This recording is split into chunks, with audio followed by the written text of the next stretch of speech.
Good evening, everyone, and welcome to the Power Hour panel.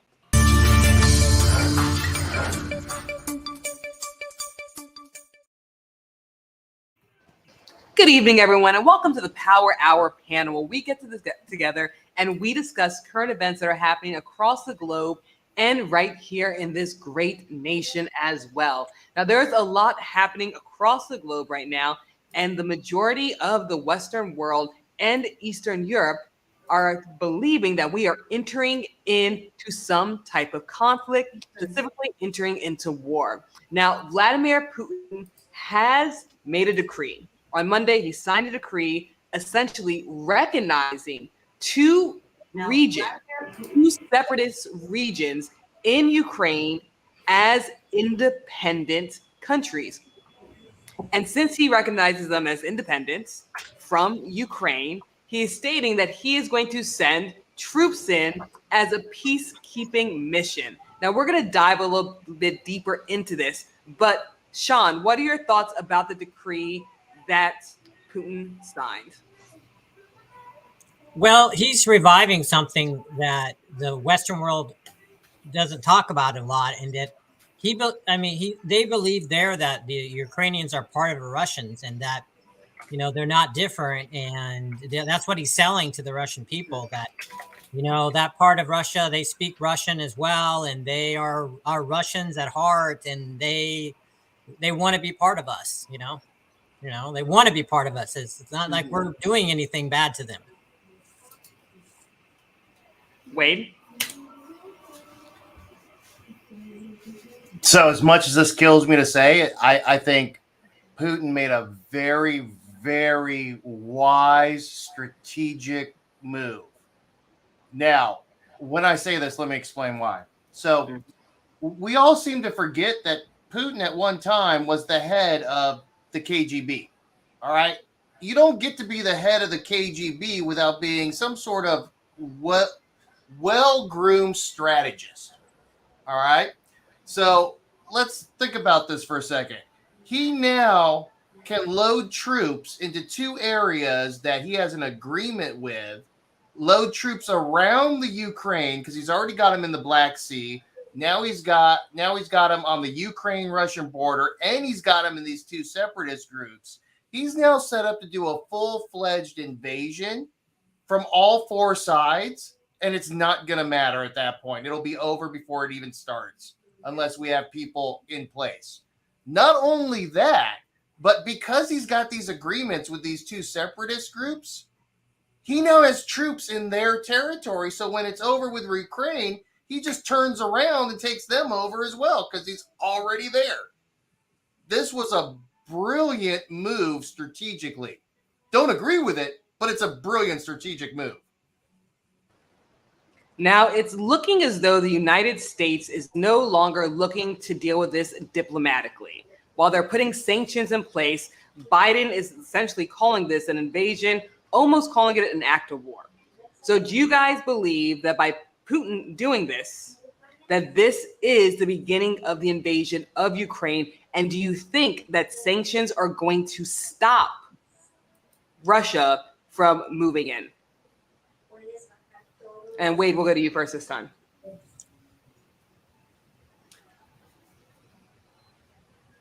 So there's a meme floating around right now where it's got Putin sitting in a chair, a lawn chair in the sun with no shirt. And the quote says, "You can sanction these nuts." Putin. I don't think he cares, and it doesn't matter. Sean?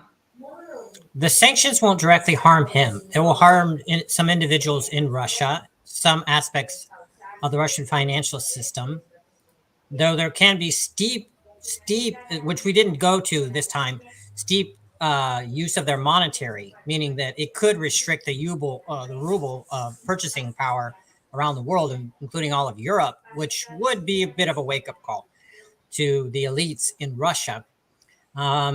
So there's not been really any major teeth to the current sanctions. I don't think they have enough teeth to actually have any kind of appeal to that.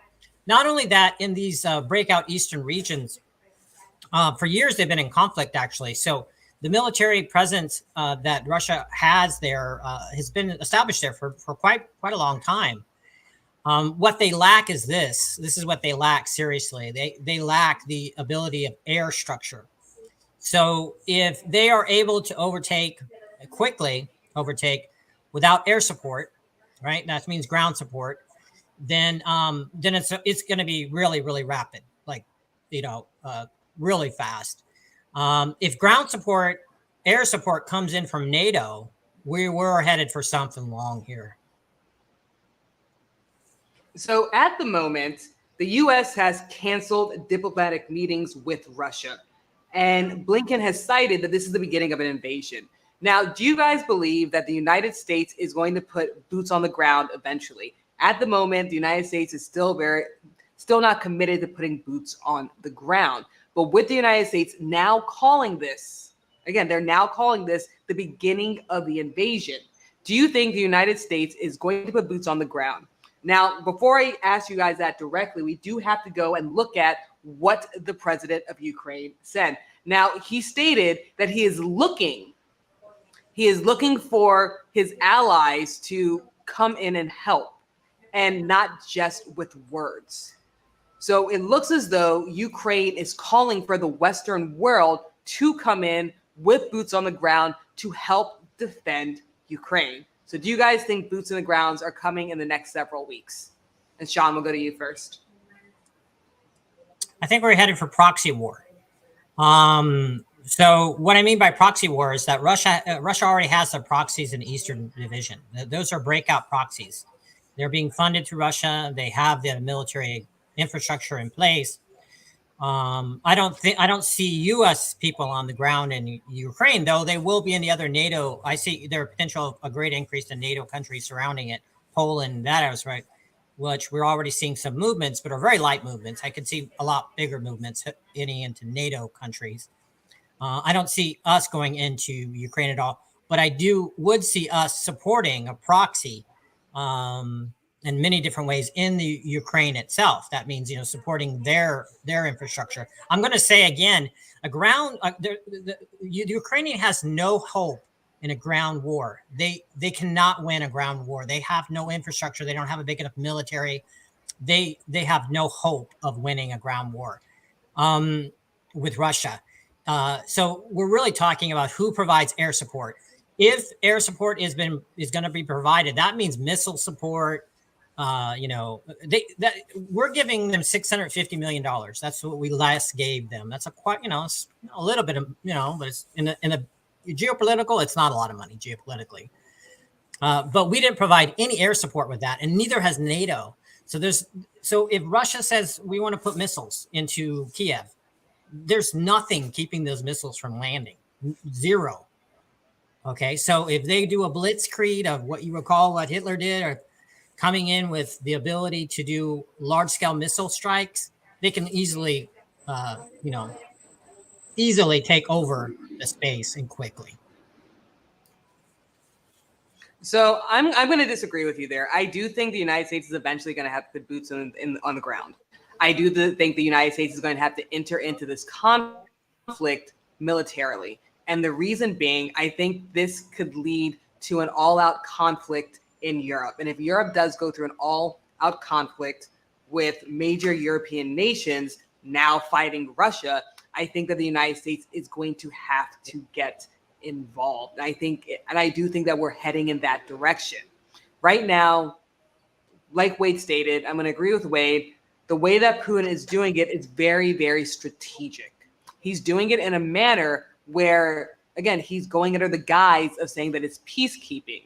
Now, the Western world knows that this is not peacekeeping. They know that this is Putin's way of sneaking himself in. However, the Russian people hearing this, the two separatist areas hearing this, they are believing that it is some type of peacekeeping mission. So Putin is being very, very strategic with what he's doing. However, it is still an all-out invasion. And I do think that the United States is going to do what it usually does when the world goes to war. They're going to sit back for a little bit. They're going to wait. and then eventually they're going to be dragged into the war somehow. I don't know exactly how the United States is going to be dragged into this with boots on the ground, but I do think that at some point it's going to become inevitable that the United States is going to have the United States military in Ukraine helping defend Ukraine, or even if Putin does get to the point where he's going to go at it even further. Because it's not just Ukraine that he wants. He wants to restore Russia back to its previous glory of the USSR. He wants that Soviet pride that Russia once had. And the way that he sees it happening, the way that he's going to go about doing it, is invading and reabsorbing the other countries that left Russia once the Soviet Union crumbled. So I do think the United States is going to eventually have boots on the ground. And then Wade?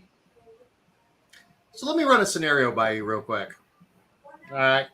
The Ukraine is 600 miles from Moscow. All right. We now have 4 points of entry for Putin, which would allow him to take over the Ukraine very quickly, like Sean said. Mm-hmm. Let's just throw some times in here, okay? Ukraine does not have a strong military. Without their resistance groups, they'll fall within 48 hours, period. All right? So, and what I mean by that is they may not be under total Russian control, but there's going to be so many Russian troops coming in from 4 different sides that you're not going to be able to stop them unless you mount a defense in the center of the Ukraine, which would be suicide without air support, like Sean said.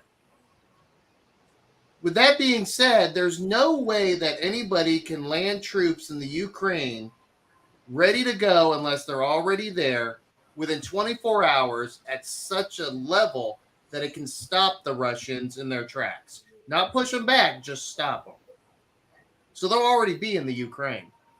What I think is going to happen is I think he's going to invade the Ukraine. We're going to end up in that scenario where it's a lost cause to send troops into the middle of the Ukraine to try and stop Russia. But what we will do is we will start to load troops on the borders of Moldavia, Romania, Poland, things like that to prevent any further movement of the Russians. That's what I think is going to happen. I think Ukraine will be sacrificed to protect the rest. I actually would agree with most of what Wade said. I would add one thing to it. I think that it's already in the works that I think that this current prime minister, if this goes to that, is already going to go into exile, may go into the U.S. Yep. With him going into exile, and if in the U.S., that would be profound if he's sent to the U.S., because that would be 100% support of his administration, U.S. If for example, if he went for other parts of Europe, but if he flown into the U.S. would be profound, because that would mean he would be, the actual person against Russia inside the U.S. But I do see that very possible that him and his whole family would be going into exile, and we would be basically putting them under our care and our protection to do that. And the proxy thing, what I meant is financing the aspect of them fighting to keep their independence from Russia until it was over and that he could return to the country as prime minister. That's a possibility. Or, of course, he could stay in exile for many years. So I think the United States is preparing to put boots on the ground. We do have troops in neighboring countries. And I think the troops in neighboring countries are there so they could be within Ukraine within 24 hours if a full-fledged military attack comes in. Now, again, Biden and his administration are calling this the beginning of an invasion, and I have to agree with them. At this moment, Russia is preparing to invade at any day now the Ukraine. Now, again, it is the 2 eastern regions that are the separatist regions. However, it's still Ukraine, and they are coming in and invading. And I believe the United States military is aware of that. And when it comes time for Russia to actually come in, full-fledged military force, the United States is going to be prepared to deal with it and help defend Ukraine. Now, Biden is being strategic himself. And I know you guys disagree with that, especially you, Wade, with Biden being strategic. But by placing the troops in the neighboring countries where they can enter into Ukraine within 24 hours if an invasion does occur, keeps them from being seen as the aggressor. It keeps them there and just saying that they're there for defense. But I think the United States is planning to take military action if Russia does do a full-fledged invasion. So, and the reason that I bring this scenario up is because it's the safest scenario for this to happen. And what I mean by safest is if you send troops from NATO countries, technically we're behind enemy lines right now. That's where we're at. All right. The enemy's ahead of us. We're talking about trying to get troops in front of that enemy to stop them. Not only that, but allowing them to roll in is the safest for the Ukrainians at the moment as well. It prevents a lot of unnecessary death by civilians. Putting the NATO troops on the borders of Poland, Moldavia, Romania, and all that stops Russia. Mm-hmm. But it's also a political move at that point because then you can continue talking. Even though it's not going to do anything, it looks like you haven't been the aggressor. So there's a lot of options there in this scenario. My personal thought is that we may put troops on the ground, but it's not going to be in an amount that could actually stop or prevent Russia from coming in. I think it's more of a political move at this point. I think we helped. I think at this point it is, but it also depends how far Putin is willing to take it. Vlad knows what he wants to do. Vlad wants to return Russia to the glory of the Soviet Union era. And the only way to do that is to reabsorb these other countries. So depending on how far Russia moves with this plan, depends how many military personnel from the United States gets inserted into this conflict. So I really think it really just all falls to Putin. You got two agreements here. It's two agreements. Okay. There's the Minsk agreement, which is in violation by the EU. That is an agreement that we made with them. It's the EU agreement with Russia and the Minsk agreement that said, hey, you can't come into these Baltic areas. And this is an agreement that they have with the EU. Okay. So that's a security agreement that's been violated already. And the EU is already saying that, you have violated that.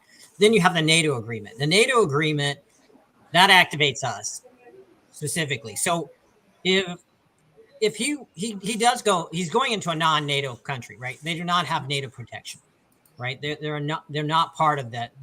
But if Russia were to have any excursions into a NATO, a surrounding area, a surrounding country that is NATO, part of the NATO pact, then we're at a different situation completely. All right, I do agree there. So I want to dive in and look at. We're going to come back and talk deeper about what's actually happening between Russia and Ukraine and at the border. But I kind of want to speak about what's happening politically in the United States in regards to Russia and Ukraine. Now, right now, it seems as though the majority of Americans do not want to go into war. So I think about 54% of Americans do not want to enter into an armed conflict with Russia. However, it looks as though there's a smaller majority of Americans who essentially don't want to be involved at all, where they think it's okay for Russia to actually come in and invade Ukraine. So what are your thoughts about Americans? And we're going to dig into politicians and we're going to dig into what Trump said as well, because Trump did make several comments about this situation. But what do you guys think about Americans who believe that we should not be involved in this conflict whatsoever and that we should just allow Russia to invade Ukraine? And then, Sean, I'm going to go to you first. Well, this is a hard one because we would have to defy our own NATO pact to say that we're not going to follow what NATO wants to do or what the other NATO countries say should be done, even though we often lead the NATO pact. Like whatever we would say, a lot of us would go along with. But for example, if France, Germany, some of these other larger European countries said, we're in conflict now, we're planning to send troops, the U.S. would probably have to follow suit based on the NATO agreement. So the people out there saying, that isn't is, I mean, we have an agreement. That's what we have, a security agreement that we've agreed to, and we've even financed, and we've even given taxpayer money in the tune of millions and millions of dollars to that from the U.S.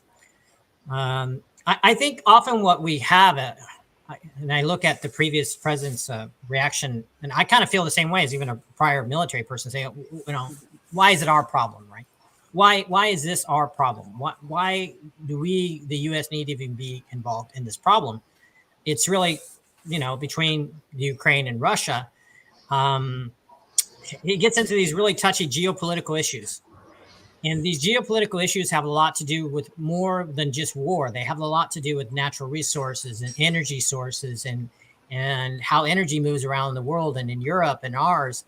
One of the profound things that Biden said in his speech was really kind of reassuring people about the price of gas at the same time of talking of this, because, we're seeing this massive increase in inflation, but also in the access to that. And Russia is a major producer of gas and oil.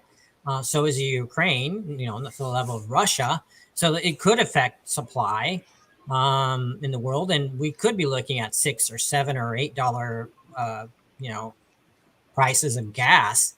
And that is even going to make the administration more unpopular as we come into this, as we see this inflation of energy cost coming out of this potential development of a conflict.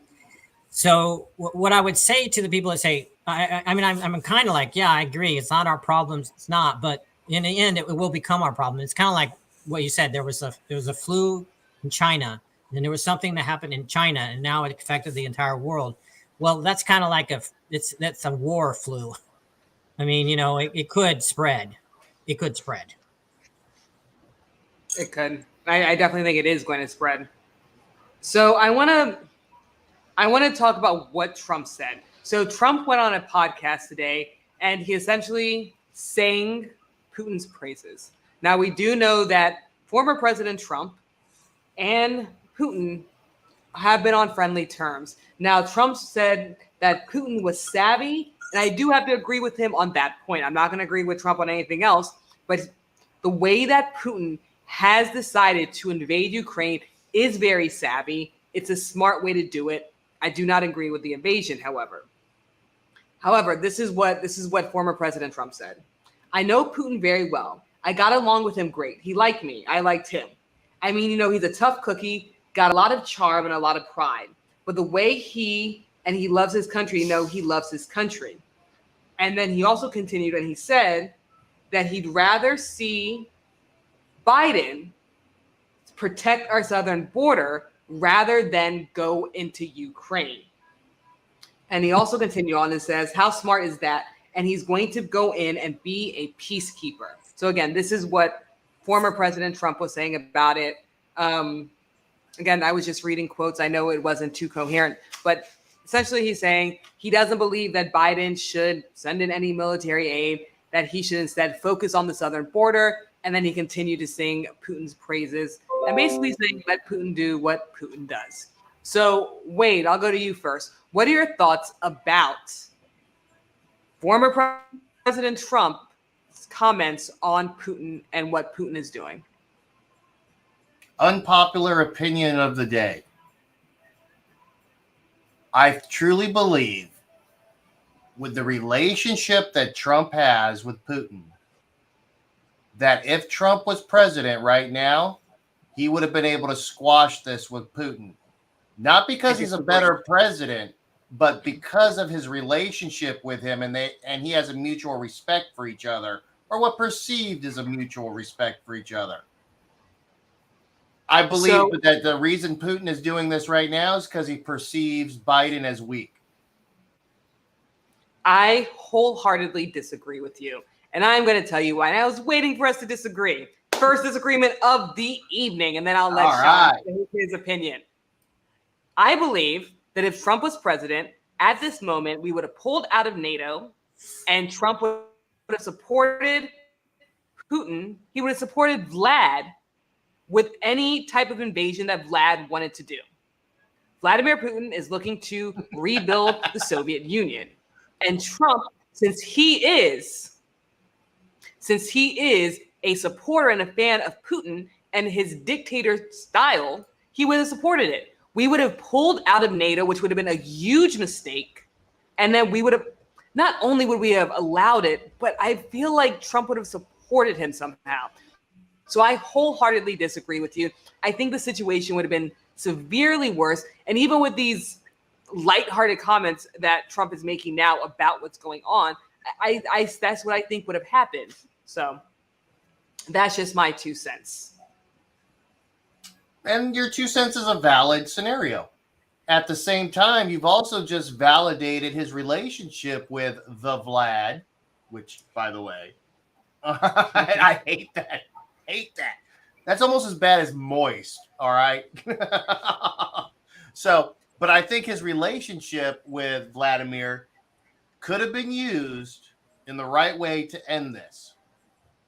And even now, it could still be a potential way to end this by getting him involved with Vladimir. He does not want to end it, though.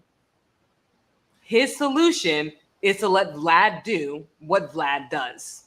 He would let Putin do what he wanted, and in order to stop the United States from going into any type of conflict, because the rest of the Western world would have to step up, he would have just left NATO.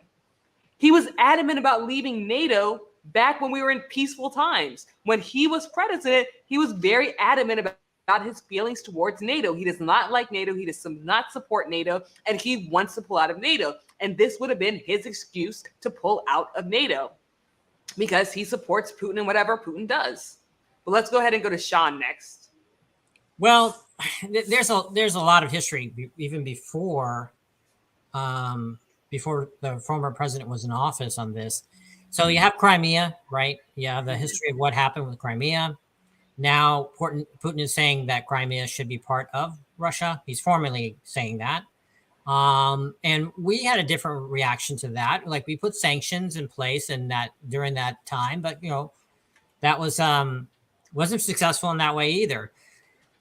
For let's say U.S. standard, I'm not sure I would be in agreement with either one of you that it would matter if the current president is in or the previous president was in. I think that they have an agenda of their own, and I don't think that matters who our president is. Just like I wouldn't say it would matter who is the head of the EU right now, either. In that way, I mean, well, if you could say geopolitically, there was a complete change in prime minister in Germany, and then they had a huge energy agreement. So that could even have a bigger play because it's right next door to them and has actual bearing on them than the U.S. does with a change of political party. So or party allegiance in that way. So I think irrelevant of who was in office, Putin already had plans in place, and he may have had different plans in place for Trump than he would have had for Biden. That could be true, because he's doing things in a strategic manner. Maybe he would have acted in a different way, but still trying to get the same results, or the same goals for what he's trying to accomplish. Obviously, there must be a big goal here because he's taking a huge risk. The risk is really huge economically, not to mention militarily, to the Russian people and to the states around it. That would create, a lot of economic pain to these people and their lives. And I'd say Ukraine, I think the average in US dollars is about $3,000 a year. That's what the average Ukrainian makes. So we're not talking about a wealthy country there. $3,000 US is what the average Ukrainian makes. So we're not talking about a country that would not be devastated economically. And then let's go ahead to the comments really quickly. So on the Smoke and Bacon app, Las Vegas Bloodite says, I'm not sure I agree with the proxy theory, mainly because Ukraine has paid for protection fair and square. So let's see. Again, on the Smoke and Bacon app. So on the Smoke and Bacon app, we cannot pull the comments up, but Wade is pulling the comments up for us. So on the Smoke and Bacon app, Las Vegas Bloodite says, so Smoke is predicting a contaminated scenario. Putin can bully his own neighborhood so long as he stays there. Now let's go further down to the comments. And then Lindsay says, what a pickle that would put their prime minister in with Russia. Shit is going on if she does pass on. Sheesh. So Amanda says, America doesn't need to be put into this problem, but America has a horrible time of minding their own business. We're always trying to fix other countries. Meanwhile, we are a third world country with some glitter. We're the Anatole Bean of the first world countries. I think that's hilarious. I'm going to modify that and say that we're a third world country with a Gucci belt, because that's my favorite way of saying it. So it's these. So on the Smoke and Bacon app, Las Vegas Luddite says, Southern border or Ukraine, we can walk and chew gum at the same time. And I completely agree with what Las Vegas Luddite says. America is a powerful country that has to deal with multiple things at once. If we're going to war, we also have to continue to protect our southern border, as many people like to say. So I do completely agree there. I think that we can do both if we need to do both. So let's see. So Las Vegas Luddite says, exactly, Wade. Putin is striking while the iron is hot. Lindsay says, I agree with Sean. It doesn't matter who's in office. Vlad is going to do whatever he wants. Las Vegas Luddite says, partial point, Mel. Trump probably would have already pulled out of NATO, but would have put the hammer down on Comrade Putin solo. And then Amanda says, yep, totally agree with Sean. So going back to the whole if Trump was in office, I do think, so I have to agree there with what Las Vegas Luddite said, who was also agreeing with me. It would have pulled out of NATO. It would have been a whole different type of scenario. Now, we're looking at this. So let's go ahead and make predictions, because we are used to making predictions. When do you think the invasion is coming, if it's coming at all? Wade, do you want to go first? Or Sean, jump in if you want to go beforehand. Or I can jump in. I think after he has amassed enough troops in the rebel areas, I think that's when it's going to happen. But more importantly, is the question is, how is it going to happen? And I think it's going to be a scenario of they're defending those rebel areas from a Ukrainian incursion. Someone crossed the border or did something, and that's going to give them their excuse to invade. Whether or not it's true or not is a different scenario, but I think that's what they're going to use. I agree. Sean? Well, what I'm going to say probably won't be very popular in Ukraine, but it's my honest opinion. I really think that Prime Minister will be taken out of the country before this happens, and they'll let it fall without violence. So they'll give up the country to Russia. And then after that, we'll be in a different scenario where he's in exile trying to reestablish legitimate government that was taken over by force. And then if it's a legitimate government taken over by force, that puts a different scenario worldwide on it, meaning that you're looking at Russia doing what would be imperialistic in modern terms and past terms, which not like we haven't been imperialistic, or all of Europe hasn't been imperialistic at some point, but I mean, not in modern times. I mean, he's going back to imperialistic times, saying where you take land by force. I would not be surprised by that basically he goes into exile with our assistance, and the parliament, everything is evaporated, and they basically leave, everything for him to just roll in without any death or violence, which is exactly what happened with Hitler, by the way. So Hitler took over France pretty quick. France fell really fast. Poland fell pretty fast. There was some area of it. But if we're looking at the way Hitler did it, before he had major violence coming through and the Allies went in there, he was able to, Brits, called was a creed. He was able to rapidly take down places quickly. And I see that scenario very likely in Ukraine. So I'm going to disagree with you, Sean, and here's why. I think what happened with Nazi Germany taking over Poland. France is another situation because of the intel they got from Great Britain, but that is for another day to discuss. I don't think they're going to allow that to happen because of history and because we have a population that is really obsessed with World War II history. This is something that people bring up. Even people who are not history buffs will bring this up. I think that the invasion is going to happen somewhere between, I think in the next couple of days, in the next couple of weeks, they're going to move into the separatist areas and they're going to build up troops there. And once they're building up troops there, I think that's where we're going to see that white flag scenario where they're going to say that Ukraine was the aggressor because they were in this separatist area and now they have to go in and invade Ukraine. So I think the timeline is going to be between tomorrow and 2 months, they'll move into the separatist area. And then between a month from now to the next 6 months, they're going to wait until they have the perfect opportunity to launch that white flag, to have that propaganda. Because again, they're saying that they're going in for peacekeeping. So I think what's going to happen is they're going to bring in those 2 Eastern Ukraine regions.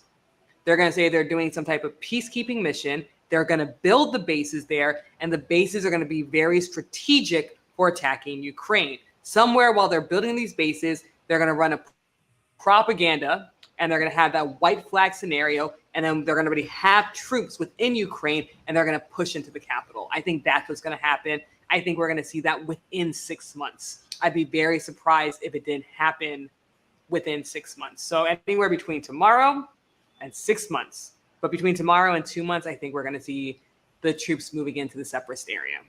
Well, Las Vegas just brought up a good point, and he's right. Mm-hmm. He said that sometime before springtime, because fighting in the mud and slop is unproductive. He's right.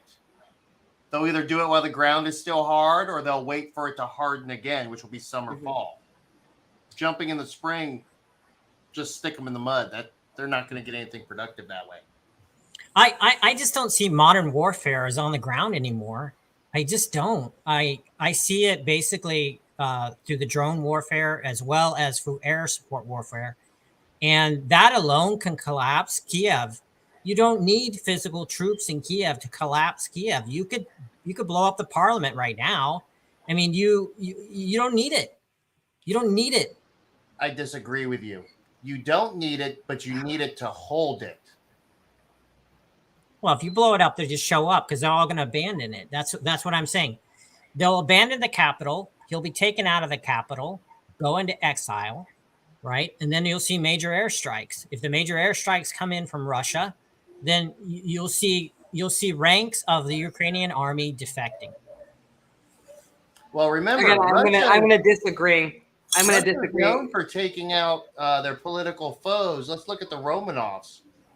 Vladimir Lenin personally, well, rephrase that. It was never proven, but it was suspected that Vladimir Lenin was the one who said to go execute the Romanovs to prevent them from being a separatist group. So they have a habit of doing it. There has been advertising that there is a kill list. That you can see that right now, that there is a kill list that our intelligence has put out, that there's a kill list in Ukraine that they would like to take out. But I guess when we're discussing right now is traditional warfare. And I just don't think we're in a world of traditional warfare. We're in a world of cyber warfare. We're in a world of high technology warfare. And we're in a world of very much air-driven warfare. I mean, when I was in the service, during the time of Gulf War, then you that. I mean, there was a time where we came in and we had the mechanized tanks and we had all that.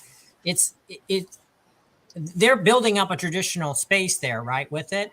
But where is the non-traditional area? Where are the drones? Where are the high technology spaces? Where are the air actual complex, which can fly above all that and drop bombs everywhere they want, anywhere they want? I think we're going to see that, but I own it as 9/10 of the law, and to own it, you have to have troops on the ground. whether you've destroyed it, shot at it, whatever previously, everybody's abandoned. You got to hold it. And to hold it, you got to have troops there in the middle of the capital. Well, I'm I saying think, I don't I think we're disagree going with to that. see What I'm troops on saying is the scenario would be they've already abandoned the capital. Then they Right. will. But if they don't send those ground troops in to hold it, then other countries can send their troops in to own it. Well, I think me and Wade are totally in agreement on, and maybe all three of us are in agreement on, is that Ukraine is going to fall. Oh, yeah. Yeah. I think there's a slight possibility. I think there's a probability that it won't because the Western world rushes in. But there's a greater probability that the Ukraine is going to fall, but it all depends on the Western world. I do think there's going to be boots on grounds. I'm going to go to this comment because it does tie into this. So Lindsay says they already have Russians in the separatist area. That's what everyone's overlooking, and they do have them there. And then she continues to say is they're working on all infrastructure. They're working on building military bases. And this is one of the biggest reasons why I think there's going to be boots on the ground. I think there's going to be airstrikes. I think there's going to be cyber attacks. But I think Putin is also looking at the logistics of things. He wants to return to Soviet era greatness. And Soviet era greatness is troops on ground invading. It sends a strong message. There's a strong military message. And that is what he's trying to get back to, that strong military message that Soviets had. So I do think they're building bases. Troops are going to go in. We're going to see more traditional warfare in a modern era. But there's also going to be airstrikes. There's also going to be cyber attacks. But I do think we're going to see the marching in of troops. Not necessarily marching with muskets, but the coming in of troops and tanks. So that's what I think. And then let's continue. Let me continue reading the comments. So Lindsay says you may not need it in place, but not Putin style to go half-assed. Exactly. That's exactly what I was saying. And again, we broadcast on the Smoke and Bacon app, but those comments don't come up. So Wade is playing those comments up for us. Las Vegas Luddite on the Smoke and Bacon app says exactly, Wade, it's not Putin's goal to destroy. His goal is to reacquire, occupy, and operate. Lindsay says the intimidation factor is why I believe Putin will push for boots on the ground in addition to all cyber and air warfare. I completely agree with you there. So, and then Las Vegas says point miss smoke. Okay. So, Here's one of the points I'm going to make. You're not talking about one of the major countries in the world that really is a big player in this. That is not the U.S. and is not Russia and is not that, and it's China. Okay, so if China's not making an agreement kind of either way of saying we're supporting Russia or we're not supporting Russia, but if you do see images of a lot of dead youth and people and children in Ukraine, in China, we are in a different scenario altogether. Okay, because if the Chinese people and the Chinese government go against Russia, all right, then this is a very interesting scenario because we're all thinking, that's one of our big foes. Well, what if they turn on Russia? This changes everything. Yeah, I mean, that's a valid point. I mean, China, there's very few countries that can muster the amount of manpower that Russia and China can. They'll just throw men at the problem until the bodies pile up to the sky. They have the men for that. They have the warfare force for that. They may not have the technology, and I'm not saying China's smart people and they have a lot of technology. But what I'm saying is they have more men than they have technology. And they'll just throw them at it. So I'm going to make another prediction. If Russia goes to war with Ukraine, the Western world steps up to defend Ukraine. I think China is going to step up and side with Russia. And then that will bring us to World War III. Well, that's a scary scenario.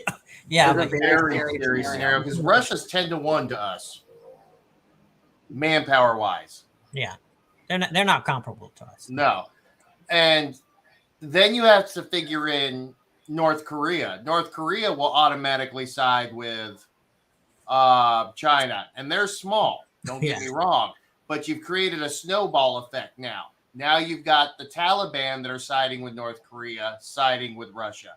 You have all these people because it's going again because you have this giant Russia going against the U.S. and the Western countries, all these little assholes are going to come out of the woodwork and side with Russia.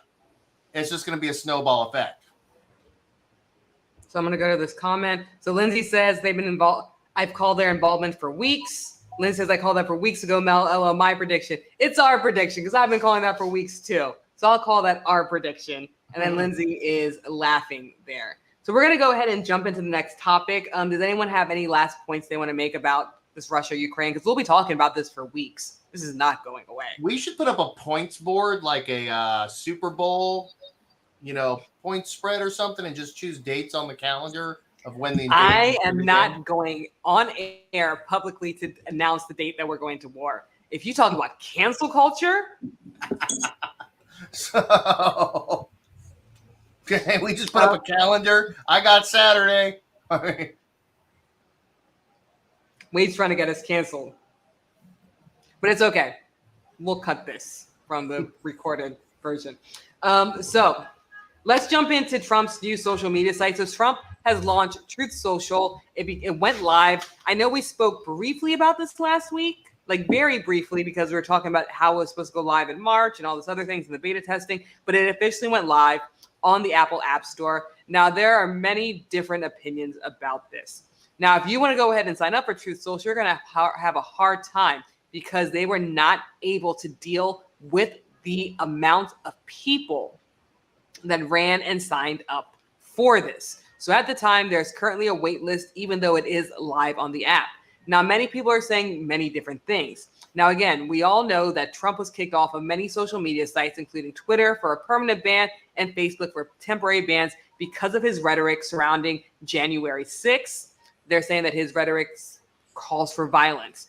We also know that other major conservative political figures have been kicked off of Twitter, Facebook, and various other social media sites, such as Marjorie Taylor Greene. And many people are worried that if all the people who have been banned from various social media sites runs to Truth Social, it may be a breeding ground for some type of violence, and it could lead to another insurrection like January 6th. So Wade, we'll go to you first. What do you think about that? So in our world, running media companies and social media and things like that, there's a lot of us that talk, and there's a lot of us that talk in the background, and we watch a lot of things. We watch the upper news, we watch the dark web, we watch a lot of different things to figure out what's going on. And right now, a lot of major news outlets are considering the Truth Social launch completely disastrous. Not only is it disastrous, but it's a good indicator of its long-term viability. Instead of bringing the system online slowly and bringing people in slowly and stress testing the system, they just opened the doors and it took a complete shit. All right. So, it's actually giving out numbers of your wait list. There was one person I was talking to that was number 401,000 on the wait list. To me, that creates two different problems. It creates a problem of his platform and how viable it is, but it creates another problem that if you have 400,000 people on a wait list, where has society gone so wrong that the minimum of 400,000 people feel that they need to go over here? What is going on with society at that point? Because it's not just 400,000. That's just the wait list at that moment. So I'm going to disagree with you there. I know a lot. It's a new social media site. People flock to social media sites. If it's new, if it's popular, people run to it. Whether it's Trump or not, they were going to run to a new social media site. I will also say this. There are many people going to these sites, going to Truth Social, because they're curious. They may not be Trump supporters. Actually, I've spoken to several people who are not Trump supporters. They despise Trump. However, they want to sign up because they're curious about the platform and they want to investigate. And I've also spoken to some people who just want to be trolls. So while there may be, I don't think that's an indicator of everything, of anything. Well, let's even say 100,000 of those people you also have trolls. the bots. You also have the bots that are signing up. Because I'm going to tell you right now, this site is going to be filled with bots. I fight bots every single day. Nigeria is the top of the list. Mm-hmm. So, Sean, what are your thoughts? Riddle me this. So if this current president becomes president again, isn't that state-funded media? Oh, yes. I spoke about this last night on the Smoke and Bacon app, and I was going to get into this, and I'm so happy that you brought this up. I don't think I've been this happy on this show. So, yes, that would be state-funded media. So something that a lot of people have been talking about is that Trump wants to run for office again. Now, it's not just a social media site, because remember, there's a parent company, and that parent company is Trump's company, and they want to make a news site. They want to make a social media website. They want to make TV shows that will rival Netflix and Disney. So essentially, you have a man who wants to run for office, who will essentially control what 50% of the population sees. And I think that is completely unethical. So I'm going to let you talk about it, Sean. I'm just very excited that you brought it up because that was actually on the agenda, but you brought it up beforehand. So go ahead and break it down for everybody. Well, obviously, this is what we criticize China for, that they have only state-funded media resources that comes out of the state, and it controls what people see, think, and do, and molds the public opinion of all of China to the Communist Party. So it does begin to cut the hairs a little bit when it's it's not an entertainment person doing it or a media company doing it. It is a political or prior president doing it. We are beginning to blend the lines there, blend the lines on that. And of course, I think if he were to become president again, he would have to give up all control of it.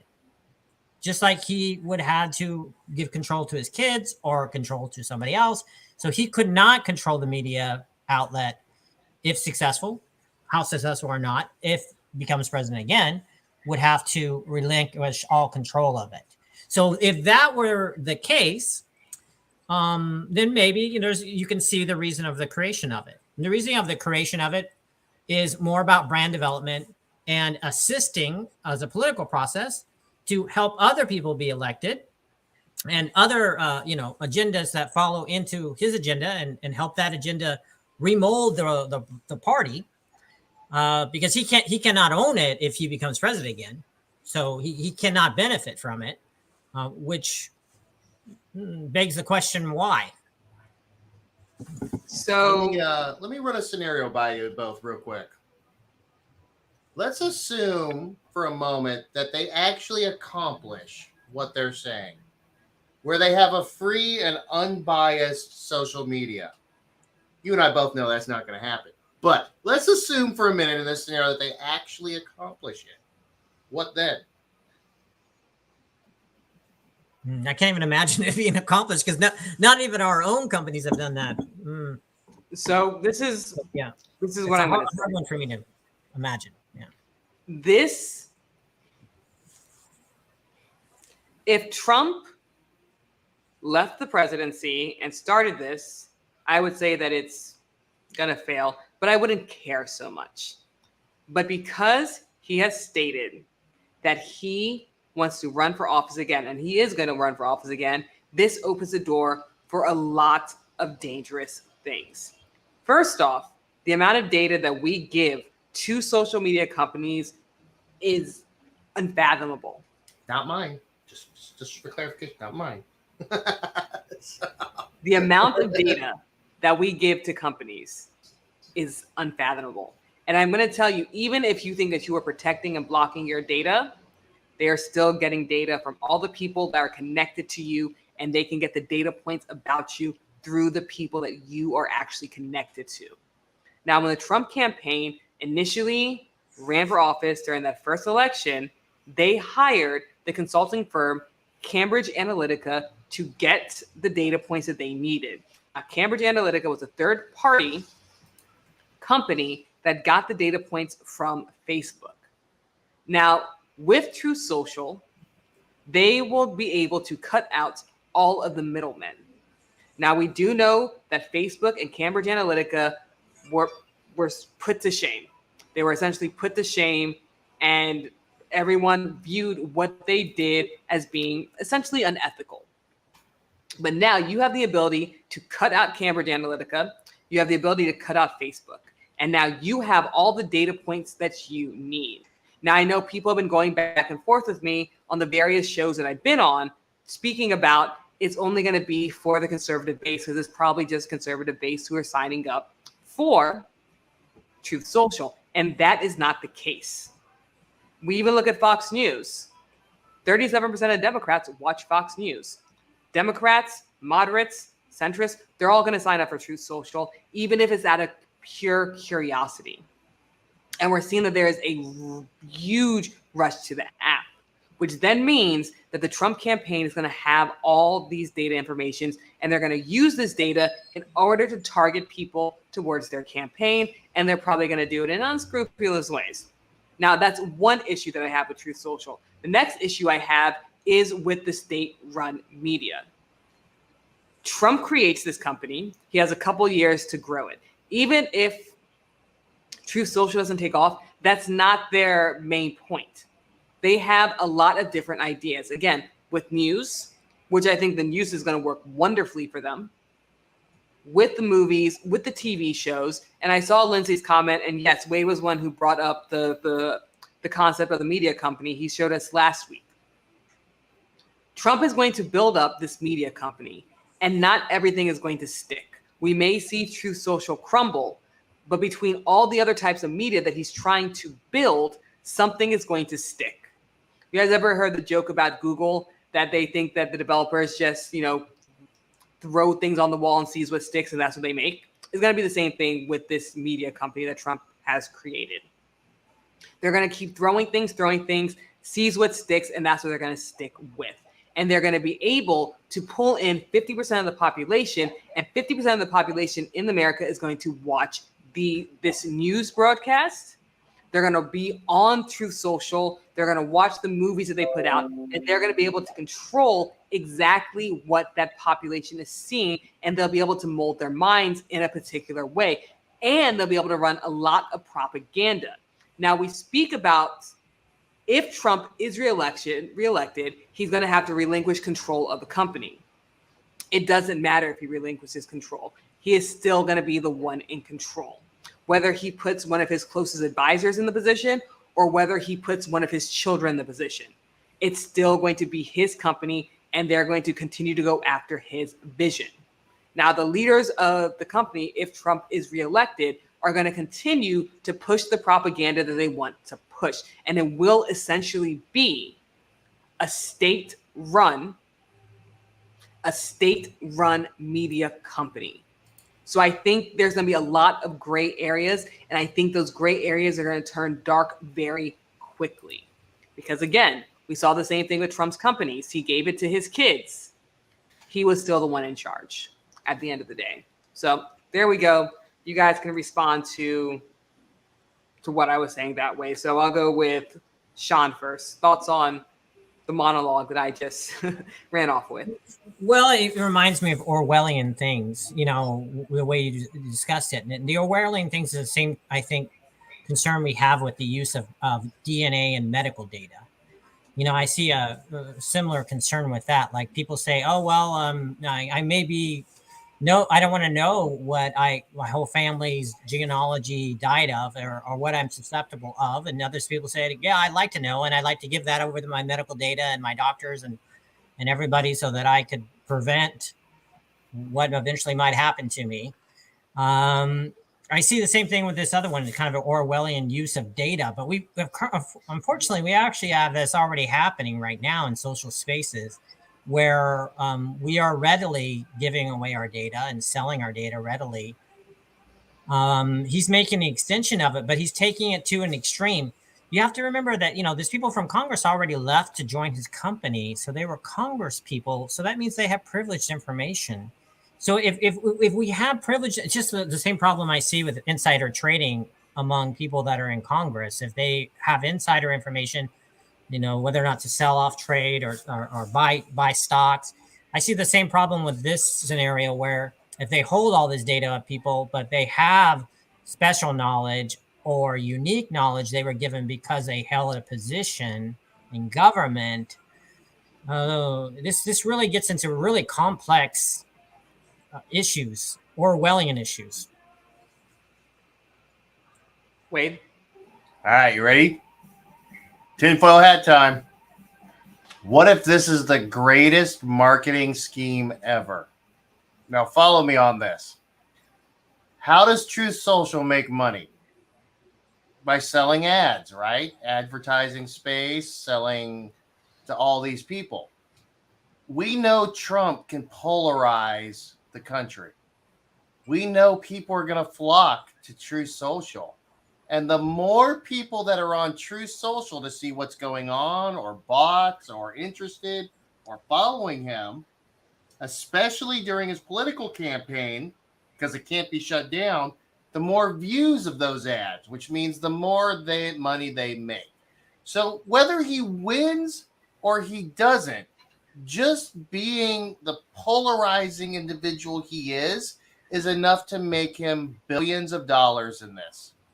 So I think there's a major marketing scheme to it, but I don't think Trump cares about money anymore. Well, the rest of his team does. Just yeah. No, I don't think that's what he cares about. I think Trump has his eye on power. He had a taste of power. Because if he doesn't make it this term, he can try again. And he can try again, and he can try again until he's done trying. But I don't think Trump is in a position where he cares about making lots and lots of money. I think Trump realized with the type of power that he had wielded that he had more control than just being a billionaire. What I'm saying is he may not be focusing on the money. That may not be his initial point, but he's not going to turn it down. He's not, and it's a plus. It's a plus. But It's I think a at the bonus, end of the yeah. day, I think at the end of the day, people like Putin, people like Trump, they want ultimate power. Trump They doesn't want to be recognized. president. They want everybody talking about them. Trump doesn't want to be president. Trump wants to be king. Can you imagine King Trump? He wants to be king. You know, And Can you imagine? Like The Apprentice, you're fired. It's not off with your head. It's you're fired. Huh. There's a part where I can agree with Wade on some of that, but this is the other part that I think you're not seeing, and that's the political fundraising power of it. And I think what happened with Facebook was, okay, Facebook, feet to the fire in Congress. Okay, now you were part of affecting elections, and you were doing all that, and you were a fundraising effort, and you raised all this money for political campaigns, and you also put out misinformation that raised money for political activities. This particular scenario could break all ways of political fundraising. So the scenario has been used. I mean, Bernie was very successful at raising money, extremely successful at raising money from individuals, not from corporations. If this was successful at raising it from individual donors, meaning that ability to do that, then this becomes really the redevelopment of the party.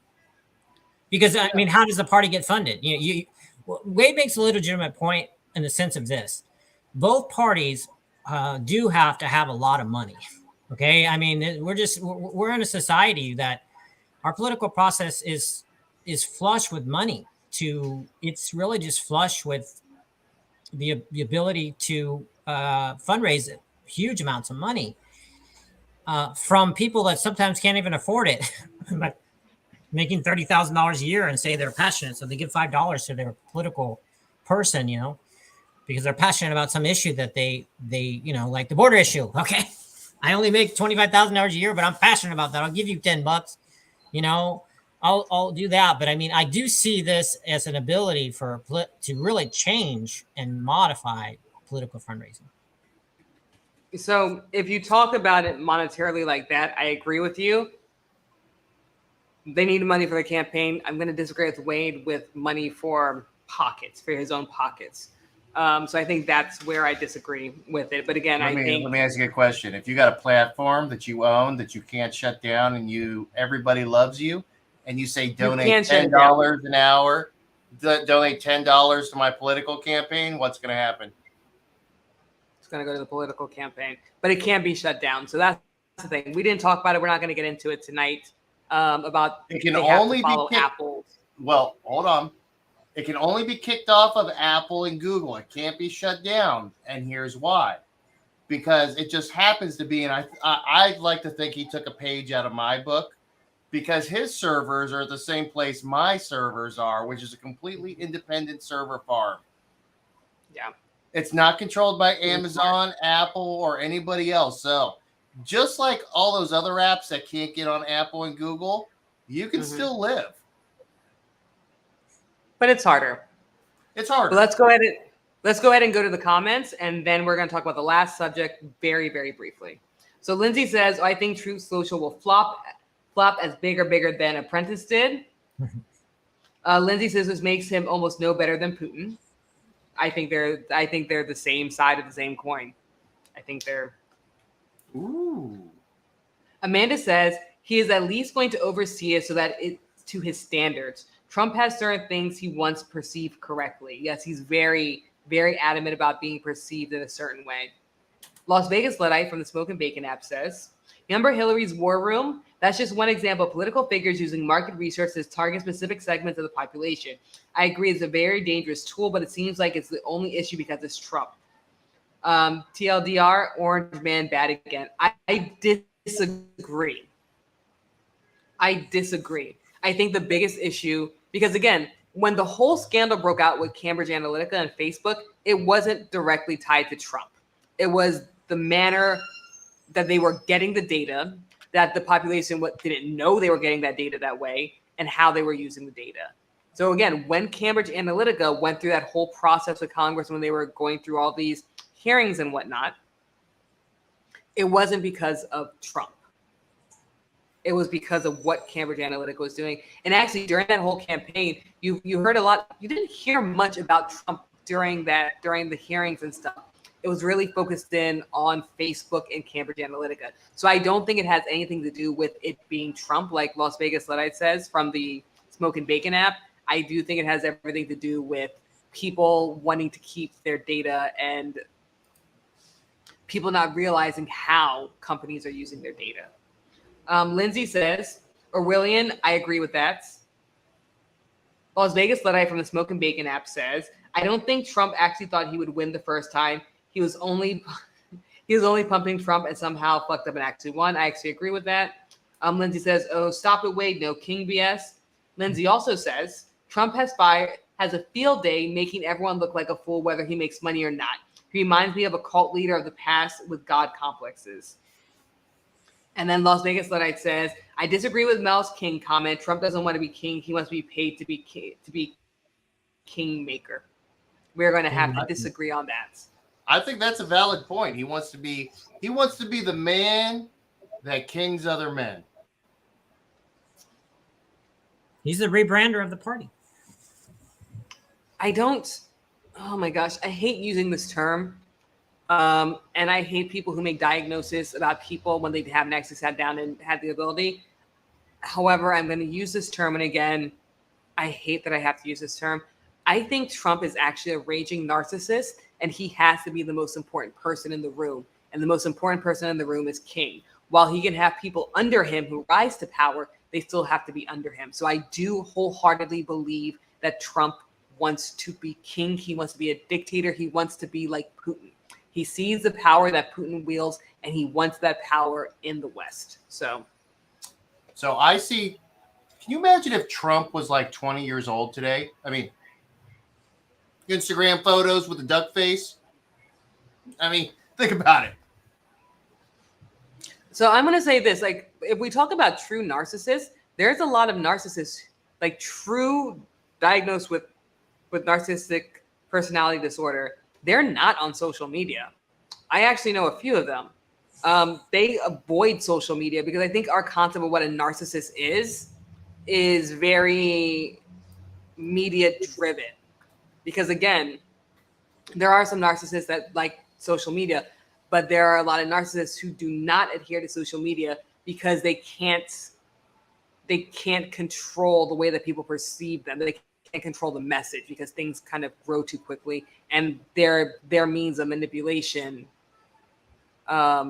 isn't with social media, while others are. So I think we need to take a step back from what we think a narcissist is in popular media and actually look at what true narcissistic personality disorder is.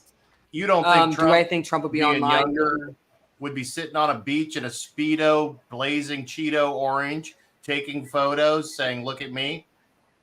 I think he would, but in a different way. I think he would try again to do the same thing he did with Page Six, because Trump started saying he was a billionaire and leaking stories to Page Six. So back before social media, I agree to a certain point. I don't think that it would be duck face. I think it would be different because, again, Trump is after power. So back in the day, back in the 90s and early 80s, New York Post had Page Six. This is before all Instagram and everything. And Trump would actually call the reporters for Page Six and leak stories about himself, whether it was good or bad, as long as they stated Trump the billionaire. As long as they called him a billionaire. So I don't think he'd be on the beach making duck faces and stuff. I do think that he would utilize social media in a different way, however. But that's getting away from the point. So any last minute comments before we talk about this Aubrey case? No one want to chime in there? No. Okay, perfect. So if you guys remember last year, the three men from Georgia who chased Aubrey and killed him were found guilty of murder charges, and they're facing time away. Now, they had to go to federal court. The murder charges were with the states, but they had to go into federal court and face charges for hate crimes.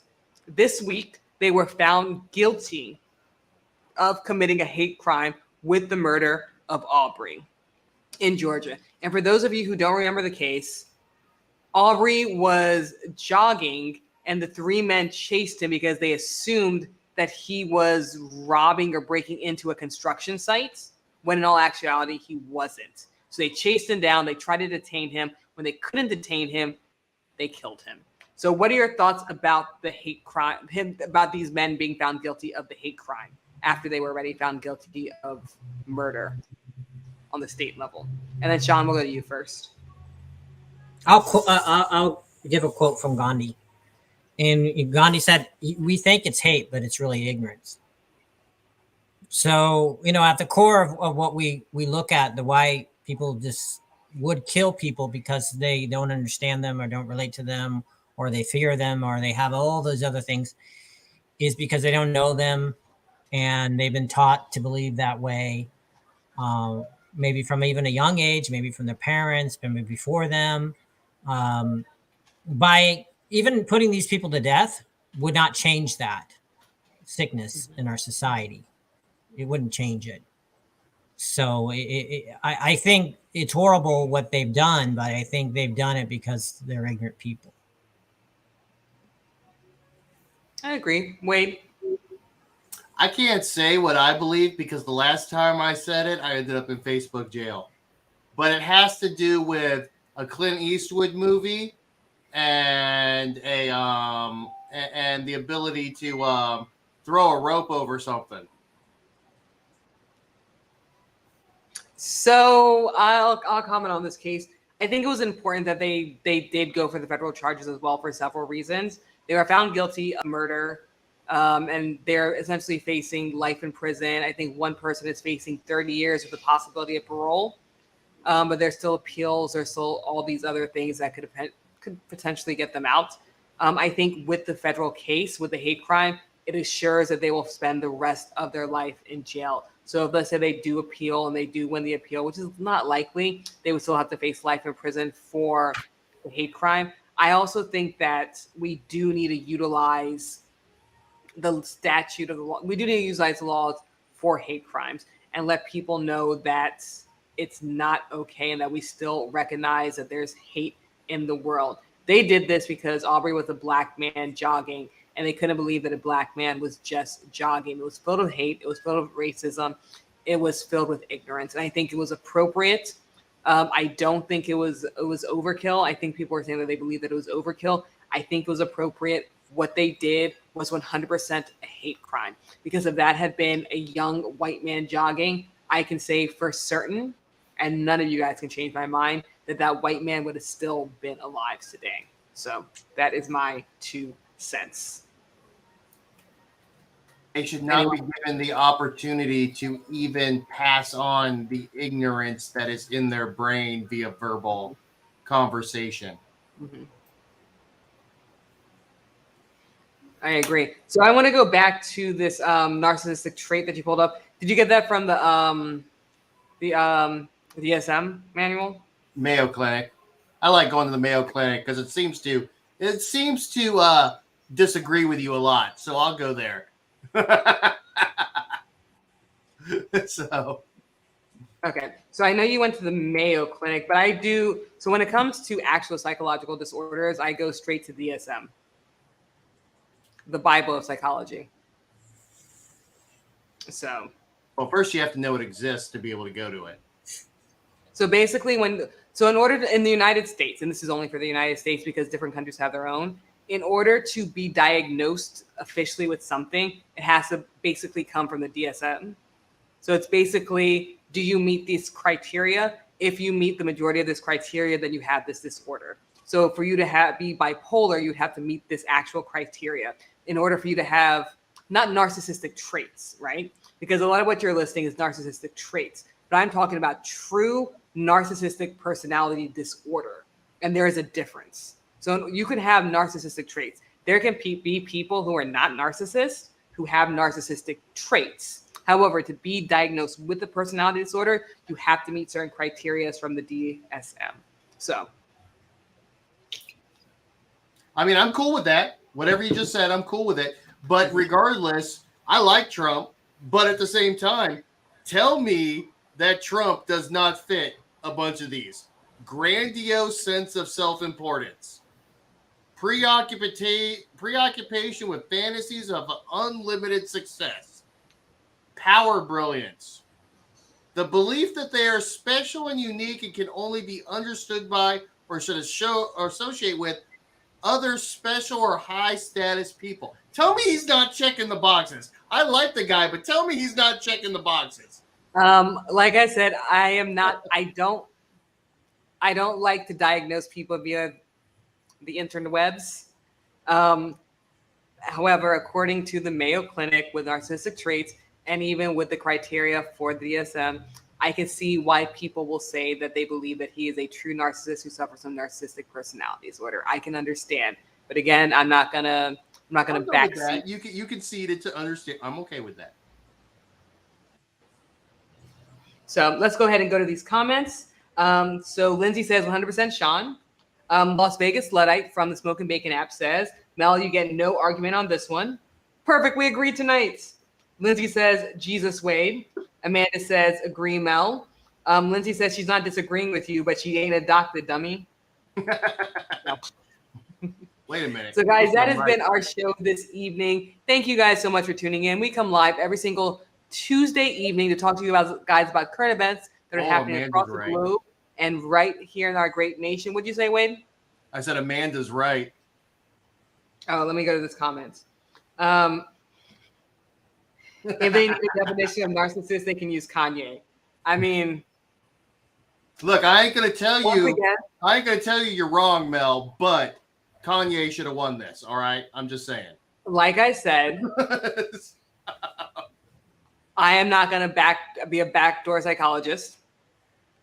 To get an actual diagnosis, you need to sit down and speak to a licensed therapist who is able to diagnose you with this by the DSM in the United States or any of the other manuals. So, letting that one go. Now, do I believe they have both Kanye and Trump share narcissistic traits? Yes. Kanye has been diagnosed with bipolar disorder. I wouldn't be surprised if he had another disorder. However, I'm not his therapist. I'm not his psychiatrist. I'm not his psychologist. So, Anyway, thank you guys so much for tuning in. This has been the Power Hour panel. We will see you guys next week. Have a great evening, everyone. I win.